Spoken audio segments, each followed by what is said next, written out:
मतदारसंघ सोडून माझा तालुका सोडून मी कुठं जात नाही. माझा मतदारसंघ माझा हा तालुका आहे, मी इथंच आहे. काहींना वाटतंय 2029 2029, तर त्यांना पण मी परत अजून ठासून सांगतो, त्यांना अजून ठासून सांगतो की 2029 ची स्वप्न जावळीमध्ये बघू नका. शेवटी या मतदारसंघांच्या पुनर्रचना करणारा सगळ्यांचा एकच बॉस आहे, त्याचं नाव देवेंद्र फडणवीस आहे. त्यामुळं कसे मतदारसंघ करायचे ते आम्हाला चांगलं माहिती आहे. तुम्हाला सोय करून पाहिजे असेल तर मला येऊन भेटा, मी तुमची आमच्या साहेबांकडनं देवेंद्रजींकडनं सोय करून देतो. पण गरज नसताना मला जर डिवचलं आणि माझ्या जर नादाला लागला फोन तर मी सुद्धा छत्रपतींची अवलाद आहे, लक्षात ठेवा. मी काय कुठला लुंग्या सुंग्या मी पण नाही.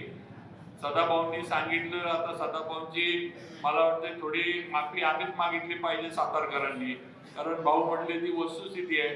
पहिल्या निवडणुकीमध्ये सदाभाऊंच्या विरोधात 36 गावातनं मतदान करा म्हणून आबोसे महाराजांनीच करायला लावलं आणि तिकडनं आम्ही राष्ट्रवादीला ताकद देऊन ते आता आमच्यावरच बोलायला लागले. त्या नेत्यांना आम्ही निवडून आणलं.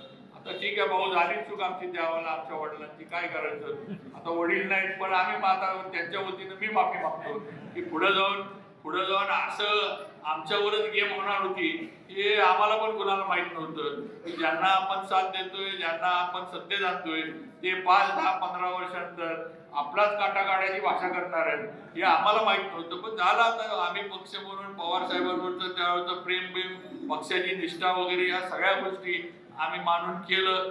पण आता काय जाऊ दे, शेवटी तुम्हाला पण माहित आहे दुनिया ही गोल आहे, फिरून सगळं चक्र तिथंच येतं. कुठं ना कुठं परतफेड भाऊ करायलाच लागते, तुम्हाला माहित आहे. त्यामुळे बघू वेळ आल्यावर परत काय असं ते कुणाला वेळ चुकत नाही आणि कुणाला काय नाही. परमेश्वरानं सगळ्यांना इथं पृथ्वी तळावर संधी ही दिलेलीच आहे.